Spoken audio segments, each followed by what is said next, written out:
اس لیے اگر ہم اپنے کسی ایسے عزیز کے لیے صدقہ کریں گے، نفلی کام کریں گے، قرآن پاک پڑھیں گے، تو اللہ تعالیٰ ان اعمال کا اجر و ثواب بھی ان کو پہنچائیں گے۔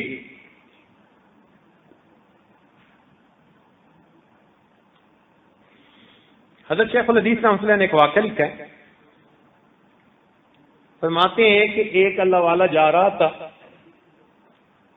قبرستان کے قریب سے گزرا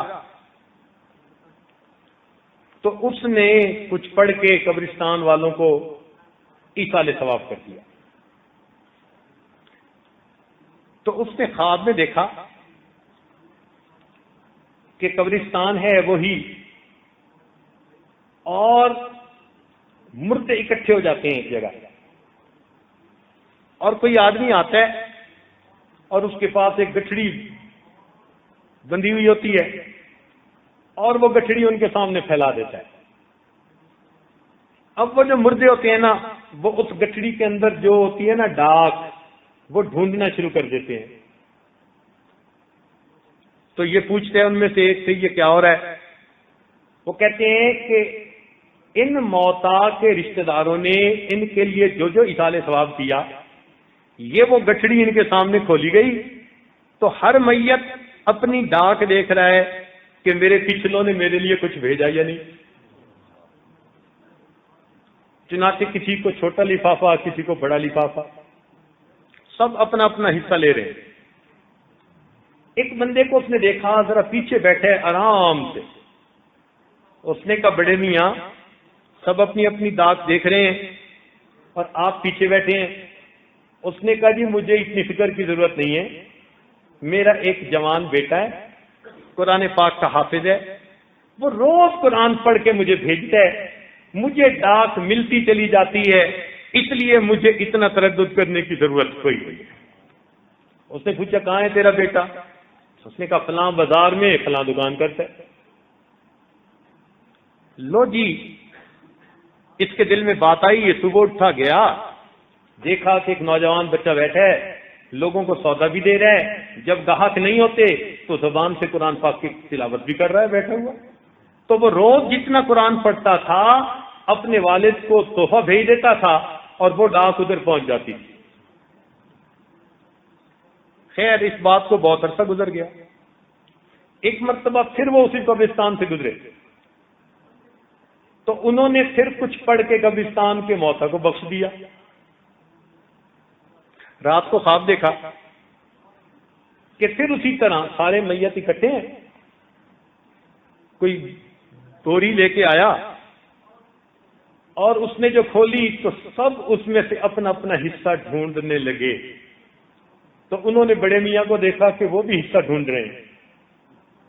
بڑے میاں آپ تو پہلے آرام سے پیچھے بیٹھے ہوئے تھے، اب آپ بھی حصہ ڈھونڈ رہے ہیں؟ کہنے لگے ہاں میرا وہ حافظ بیٹا فوت ہو گیا، اب عام مسلمان لوگ جو دعائیں کرتے ہیں اس میں سب کا حصہ ہوتا ہے، تو میں بھی اس میں سے اپنا حصہ ڈھونڈ رہا ہوں۔ یہ کہتے ہیں میں صبح اٹھا، جب میں گیا تو بازار کے لوگوں نے کہا کہ وہ حافظ اللہ کو پیارا ہو چکا دنیا سے فوت ہو گیا۔ تو بھائی اپنے بڑوں کے لیے روزانہ قل هو اللہ پڑھ لیا کریں، آخری 4 کل پڑھ لیا کریں، اتنا ہی قرآن پاک پڑھ کے ثواب کر دیں، کچھ نہ کچھ پڑھ کے ضرور بخش دیا کریں۔ بیوی فوت ہو گئی اس کو بخشیں، کسی کا خامند فوت ہو گیا وہ اپنے خامند کو بخشے، بھائی کو بخشیں، باپ دادا جتنے بھی اوپر کے بزرگ تھے سب کو کچھ نہ کچھ بخش دیا کریں۔ ہمارے اس عمل پر اللہ تعالیٰ ان کو یہ تحفہ پہنچا دیں گے اور ہمارے بیٹے ہونے کا حق ادا ہو جائے گا۔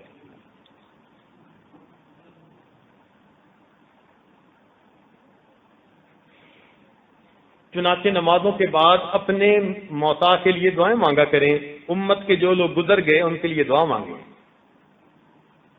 بلکہ علامہ زاہد القوثری لکھتے ہیں کہ امت پر حق ہے کہ وہ فرض نمازوں کے بعد امام اعظم ابو حنیفہ کے لیے بخشش کی دعا مانگا کریں، امت پر حق ہے۔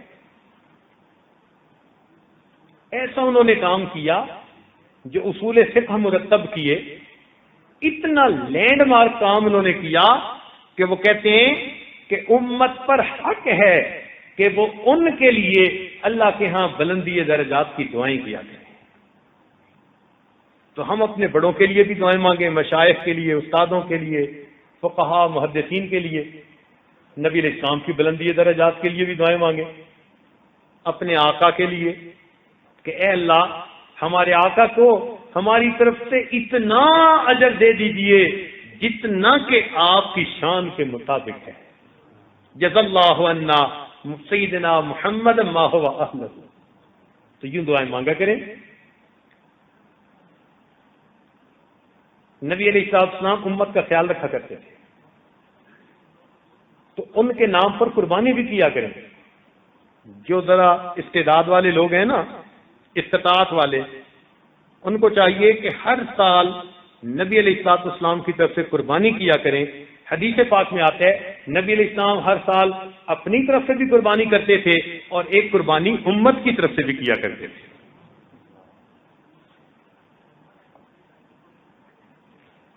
میرے دوستو، ہم اپنے موتا کو بھول جاتے ہیں اور وہ موتا ہمارے انتظار میں ہوتے ہیں.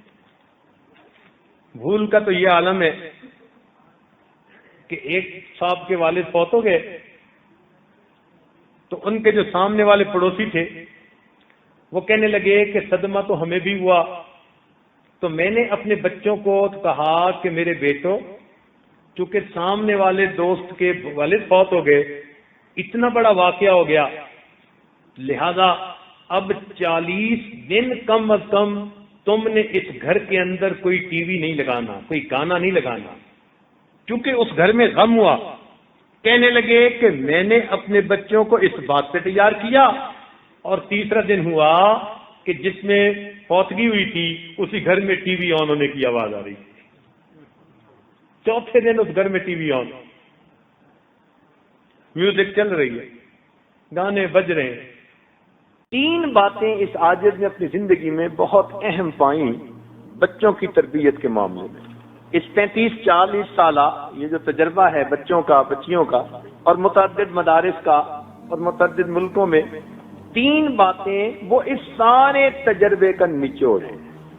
اگر ماں باپ ان 3 باتوں کا خیال رکھیں تو بچہ ایسی مضبوط بنیادوں پہ کھڑا ہوتا ہے کہ دین سے ہٹ ہی نہیں سکتا. یوں تو کہنے کو آپ درجنوں باتیں کہہ سکیں گے کہ اس کا بھی خیال رکھو، اس کا بھی رکھو، اس کا بھی رکھو.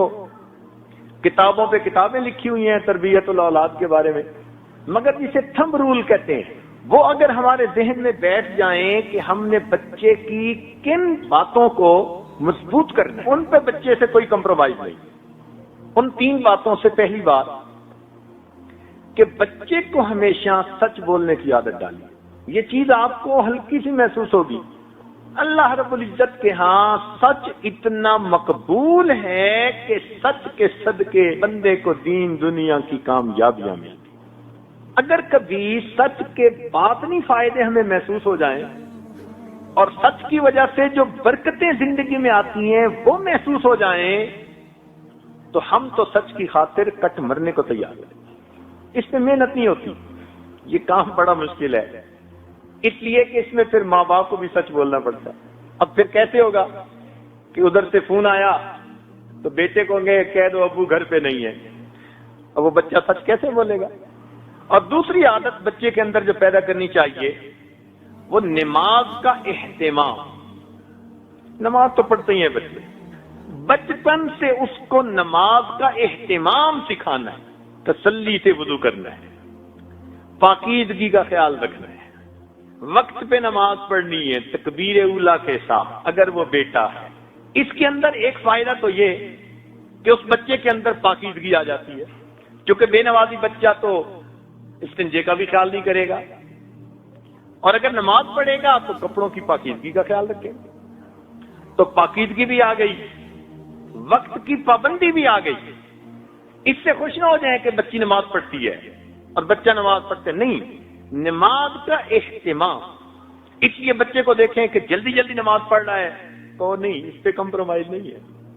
بچپن سے اس عمل کی اہمیت اس کے دل میں بیٹھے، مجھے نماز پرسکون ہو کر پڑھنی ہے، تسلی سے پڑھنی ہے. بچے کو بتائیے کہ بھئی آپ نے نماز تو پڑھی، کس کیفیت کے ساتھ پڑھی؟ تو جب بچپن سے یہ سنے گا کہ ابو بھی کہتے تھے کس کیفیت کے ساتھ پڑھی، تو اس کو پتہ چلے گا کہ یہ بھی زندگی کا کوئی مقصد ہے۔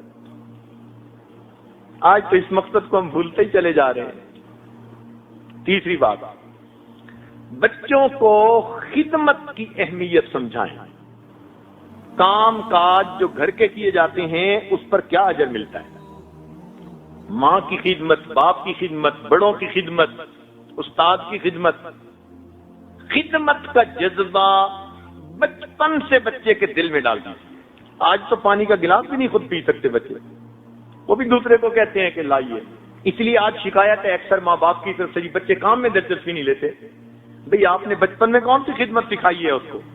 کیا پتا یہ بچہ کبھی کس اللہ والے کی خدمت کرے اور اس کی اس کو دعا لگ جائے۔ اس کو بتائیے کہ معذوروں کی خدمت کی جاتی ہے، بوڑھوں کی خدمت کی جاتی ہے، تو اس کے دل میں رحم کا مادہ پیدا ہوگا، احساس ہمدردی ہوگا۔ اس ایک لفظ خدمت کی وجہ سے اس بچے کے اندر اچھے اخلاق آتے چلے جائیں گے۔ جب دوسروں کی بات سنے گا جو بڑے ہیں تو پھر ماں باپ کی کیوں نہیں سنے گا؟ آج اس کو خدمت بتائی نہیں، وہ ماں باپ کی بھی نہیں کرتے۔